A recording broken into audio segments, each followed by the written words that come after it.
में confusion? Tension मत लीजिए, सिर्फ 5 मिनट में क्लियर होगा। Hello everyone, welcome to Kiya education where you learn to speak with confidence. दोस्तों, किसी ने कितना खूब कहा है, knowing is not enough, we must apply it. यानी सिर्फ जानना काफ़ी नहीं, उसे यूज़ करना भी ज़रूरी है।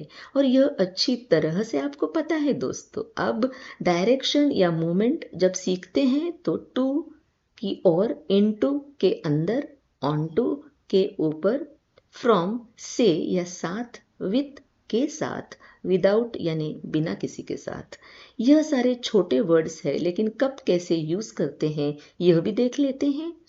टू यानी की और को, I am going to school, she is talking to me, give this to him, we are going to market. Into यानी के अंदर, he went into the room, वह कमरे के अंदर गया, she jumped into the pool, the cat ran into the house, he walked into the office.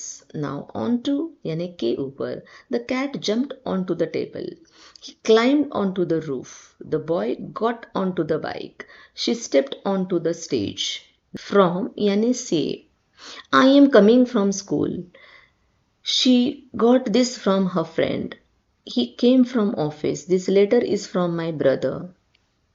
Now with यानी के साथ या से, I am with my family, she is talking with her friend, he is playing with children, I write with a pen. Now without यानी बिना किसी के साथ, I cannot live without you, he left without his bag, she went without telling me, I cannot work without my phone. अभी एक worksheet है आपके लिए, फिलिंग द ब्लैंक्स। स्क्रीन पर देखिए और पेंसिल से आंसर्स लिखना ज़रूरी है दोस्तों।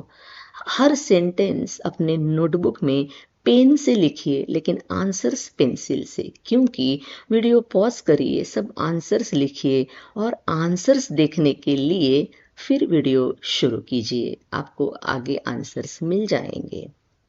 Next, do does daily sentences जो आपको हमेशा पता है, आपने पहले से ही इसे जाना है, समझा है, पहले के वीडियोस में यह सब है।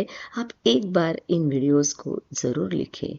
आई, you, we, they do use करते हैं, ही, शी, इट के लिए डज यूज़ करते हैं। Now simple sentences, I do my work every day, you do your homework, we do exercise daily, they do their duty, he does his work, she does her homework, it does not work, he does exercise daily, I do my work, he does his best. Negative sentences, I don't understand, we don't go there, they don't like tea, he does not understand, she doesn't go out, it doesn't work properly, I don't waste time, she doesn't give up.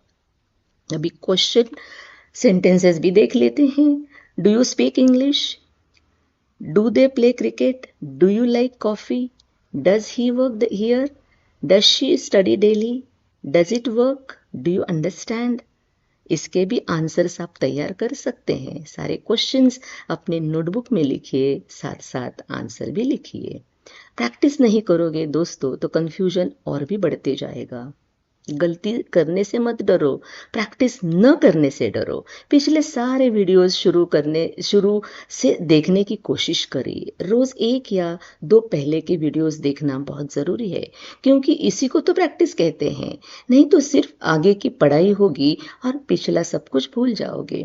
Pay attention यानी ध्यान दीजिए। English speaking के लिए confidence सिर्फ और सिर्फ practice से ही आएगा। खुद पर विश्वास रखो और प्रैक्टिस करते रहो। अगर आप खुद पर विश्वास करते हो तो दुनिया भी आप पर विश्वास करेगी। डरे नहीं, किया एजुकेशन हमेशा आपके साथ है। Speak daily, practice daily, grow with confidence. See you in the next video.